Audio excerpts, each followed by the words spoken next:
Bonjour tout le monde, j'espère que vous allez bien. On se retrouve donc aujourd'hui pour une nouvelle vidéo où je vais une nouvelle fois vous parler de 6 romans très différents les uns des autres. On commence donc avec Dry de Neil et Jarrod Shusterman.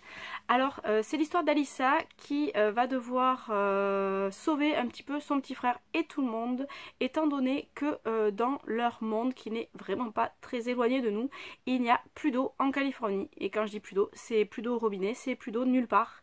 Et du coup on va suivre Alyssa et les personnages dans leur quête de l'eau et de leurs parents.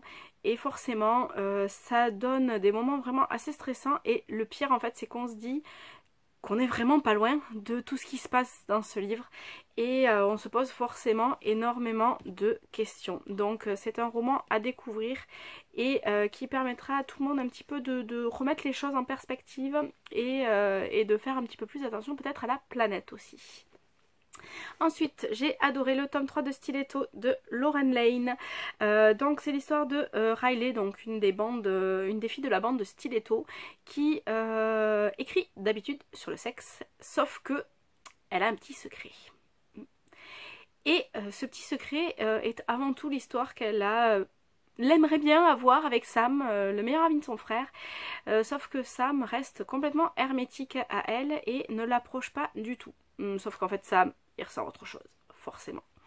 Donc c'est une romance qui est toute mignonne, avec laquelle on rit énormément et les personnages sont vraiment touchants. Et j'aime bien cette histoire de... on se connaît depuis très longtemps et on a envie de vivre quelque chose tous les deux. C'est vraiment super sympa et cette série est franchement mais très très bien faite. Ensuite j'ai lu donc le tome 2 de La Légende des 4 de Cassandra O'Donnell. Alors là c'est pareil, l'histoire de... Donc c'est l'histoire de 4 clans de métamorphes qui s'opposent un petit peu, mais qui vont devoir un peu s'allier s'ils veulent contrecarrer les idées des humains à leur rencontre. Donc on suit 4 personnages, les 4 enfants des dirigeants de chaque clan. Et une nouvelle fois, l'autrice nous amène à la suite de ces personnages très facilement et on dévore les pages pour savoir ce qui va leur arriver parce qu'évidemment, il leur arrive plein de choses. Ensuite, une autre romance, donc Chaleur sur les ondes de Robin Bielman. Alors j'ai adoré le contexte, les personnages, la façon dont tout est amené. Donc notre héros en fait a une émission de radio.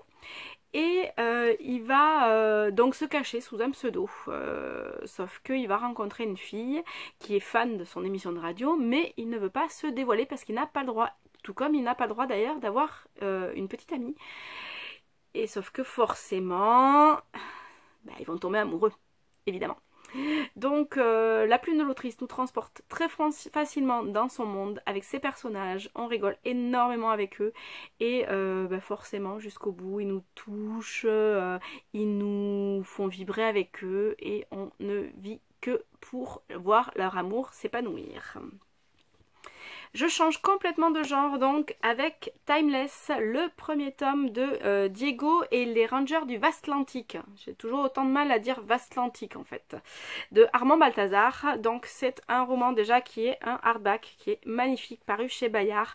Et je vais vous montrer un petit peu les illustrations qu'il y a à l'intérieur. C'est tout simplement magique.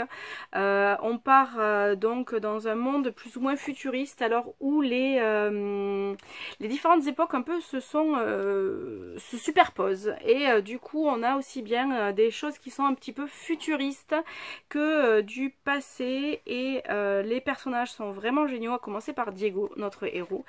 Ils vont partir un peu à l'aventure et forcément vivre 10 000 aventures différentes. Alors c'est un joli petit pavé qui fait quand même un peu plus de 600 pages. Bon après il y a les dessins qui font que ça passe crème et enfin moi je suis fan de toute façon de ce genre d'histoire et du coup jusqu'au bout on se demande comment ils vont pouvoir sauver les gens qu'ils ont envie de sauver et on dévore forcément toute l'aventure de notre Diego. Voilà.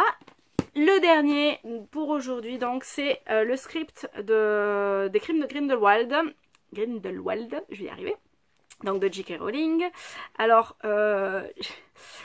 j'avais lu le script du premier film, donc j'ai lu le script du second et je n'ai toujours vu aucun film. Il faudra qu'un jour je m'y penche dessus. Donc moi j'ai beaucoup aimé la façon dont l'histoire nous est racontée, tous les mystères qu'il y a autour des personnages. Et en fait la conclusion c'est qu'il va vraiment falloir un jour que je vois les films. J'espère que vous les avez vus, que vous avez aimé. Je sais qu'il y a des gens qui n'ont pas trop aimé la fin. Moi dans le livre ça m'a pas choqué et je suis vraiment curieuse de lire le 3e épisode. Voilà pour les livres dont je voulais vous parler aujourd'hui et je vous dis à très bientôt. Bye bye.